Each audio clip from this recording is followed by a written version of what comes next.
So the other thing I played is Cult of the Lamb, which you've played as well, Sean, I I've right? seen a have. few people talk about this. Yeah, I mean, Yeah, man. hopefully you can explain it better than I can I because mean, it's how far in are you?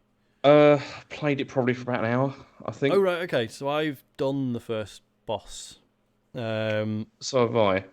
So Oh right, okay. do you mean at the end of the of that No, you know hang on. in the So I first mean the in the first of the actual the old yes, gods yes, I've done that one. Yeah, I did in an that just hour. before we came on. Yeah, well, okay, a bit more than an hour. It's it was an hour on the train today, and then when I Mm. came back before we recorded, I played for about another half an hour. So okay, an hour and a half, but No. it's something like that. So But yeah, I'm this confused by the game, honestly. really Yeah, okay. mostly. I mean, should we explain what it is? Yes, then we should. Yeah. So this is basically it's Animal Crossing meets Hades slash Binding of Isaac, I guess. So it's it's a roguelite, sort of run based action game where you're doing. I mean, they're not technically dungeons, but they're dungeons. Going from room to room, killing enemies, getting items, getting upgrades and stuff. Kill a boss at the end, and then go back to town. And then the town is like, I mean, people keep saying Animal Crossing. Please don't go in expecting that because it's not. That's not what it is. But there's a bit of like basically, yeah. So you're this lamb, and as you might guess from the title, you're running a cult, right? You're trying to overthrow this sort of pantheon of gods who want you dead, basically. And yeah, so once you're back at your village, you're managing stuff like you've got to keep everyone fed, you've got to keep everyone happy. There's the basic sort of providing food and shelter, keeping people occupied, keeping everything clean, all that stuff. And there's the systems around that are all pretty light. Like you gather food stuff They when are, you're out but in the there's like, dungeons, and then mm, go on, sorry. yeah, they are, but there's like millions of them.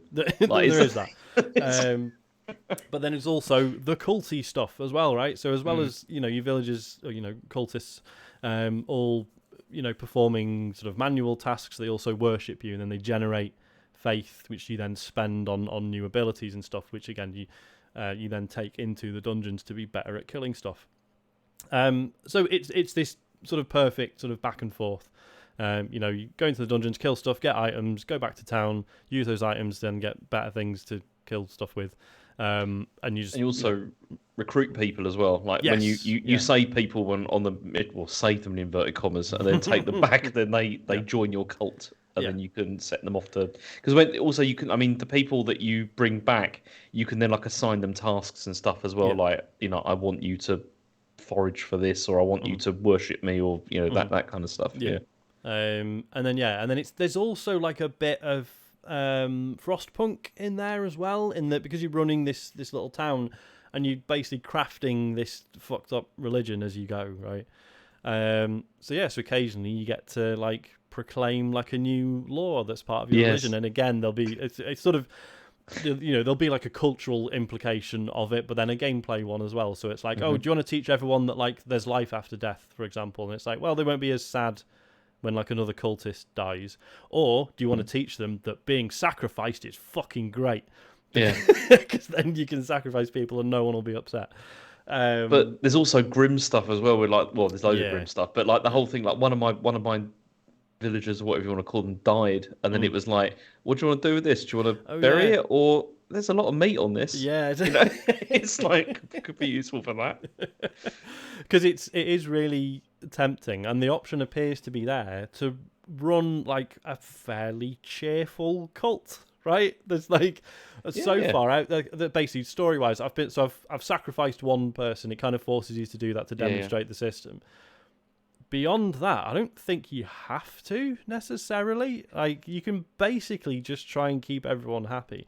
Like you'll occasionally get people who start to dissent, right? And then you put them in the stocks, and then you read scripture to them every day until they get their head around the fact that you are correct and they shouldn't be giving you a hard time anymore. Which maybe that's not brilliant. Or you can just if someone starts kicking off and saying that they don't believe in the cult anymore, then you can just sacrifice them. Big deal. Hmm. But it's all done in like the art style. I feel like is something that on paper I don't really like, because it's like it's what if something was creepy and cute at the same time, but I love the way it looks. Like, Mhm. it's beautiful. It's all, it's like basically 2D sprites in a 3D space, right? Which is in and of itself is not new, but it's how dense like some of the areas are, like the little sort of surrounding, the surroundings for like, each of the sort of area of the dungeons and stuff. And like the way some of the bosses look, like again, you can tell that they're made up of sprites, but it must be like fucking dozens of them, like just to create this one sort of believable sort of moving creature. Like the attention to detail is amazing. I'm really enjoying it. Like I absolutely love this so far. And it's really nice to play a roguelite or like whatever, where like you feel like you've got loads of forward momentum like right off the bat, because it doesn't ask you to, obviously most roguelikes it's like you start the game and you get as far as you can and then you die and then you go back. Whereas this is split up. So there's 4 like types of dungeon, one for each of these gods that you're trying to kill.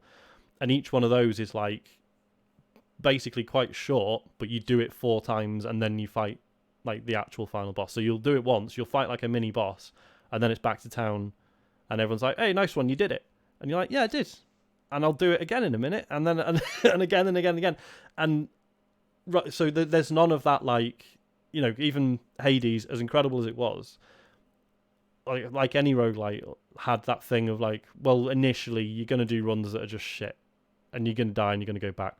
Hades did a really good job of making that still sort of feel worthwhile. But it's just, I can't remember the last time I played one of these games where it's like, I feel like I am actively succeeding constantly. Do you know what I mean? Yeah. It probably should get harder. Like, I'm not struggling, like, at all so far. Nice to play games like that. Well, yeah, this is For it. Like, a change. It's nice to play one of these games and feel sort of welcomed by it. Especially a roguelite. I think that was that was something that I loved about Hades so much. It was kind of like, it was difficult. It was difficult, but it wasn't to the point where it was just like, oh fuck this now. Yeah. It always felt like you were making progression. But I do wonder what it'd be like if there was a roguelike game where difficulty just wasn't a thing. And it felt new ways to do progression rather than, hey, now you can get slightly further in this really, really difficult game. I mean, this appears to be that so far. That sounds really good to me. Yeah. But then also, I mean, the other thing that's nice about it as well is that, that I really like about it is each run that you do through one of the dungeons is only about 10 minutes or so. Yeah. They're quite short runs, to like get through, which is good. But then also there's branching paths as well. Like when you go through one area and then it's like, okay, you then have a choice of, okay, do I want to do more combat or should I go to an area where I can pick up more items for my camp or whatever? Or maybe there's a shop there and I can buy stuff. That sounds to me, that sounds like Minecraft Dungeons or... Yeah. That was Diablo. That was... there's a similarity. Ripping off, wasn't it? Yeah, to that kind of stuff. But then the only thing that I'm not enamored with this so far is the combat. Because... Really? It doesn't feel like, Hades felt really tight, like in terms of that, and so did Death's Door. Like both of those had excellent combat, and this to me does not feel as precise as that. And but then that may be because I'm not using the right weapons yet or whatever like that. But it doesn't feel quite as as satisfying and sort of like, I don't know. It's not always easy to tell when you're about to be hit. Yes.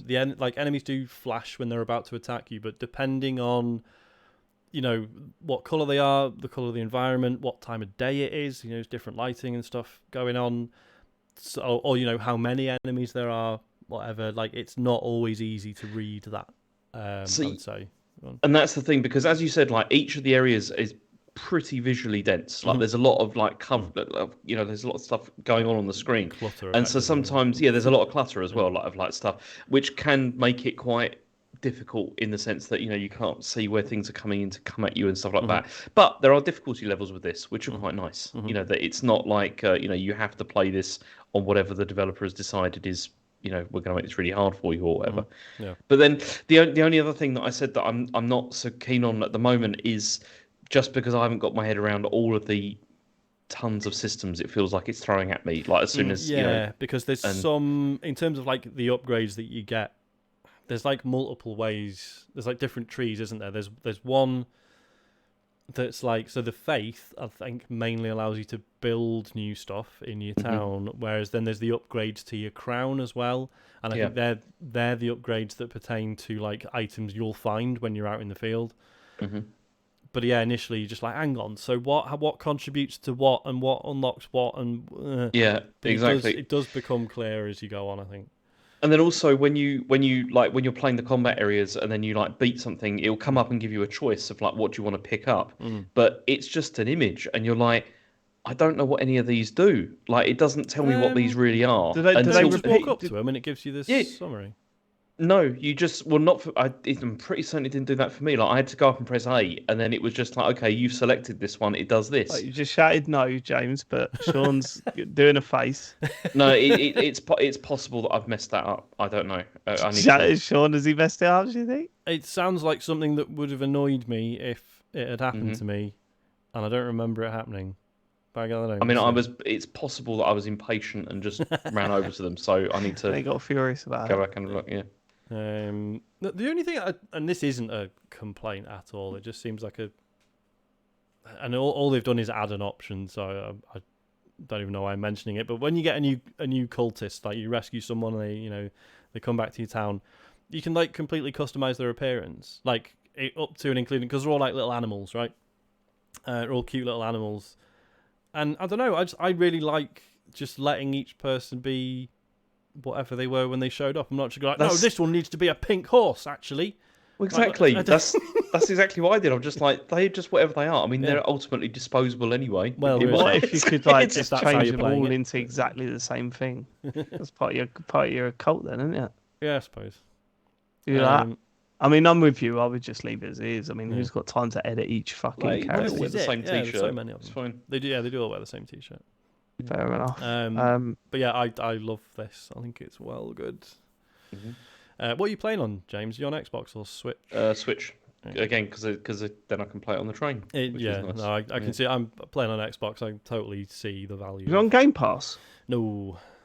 What? I know you got to buy it, Dave. With How much is it? 21 quid, something like that. Fuck yourself then. Well, if you're is this one of the ones that Sony paid for?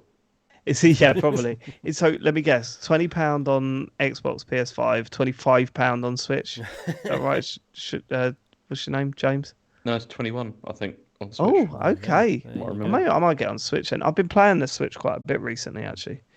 But mainly just Lumines. Are we done with this one?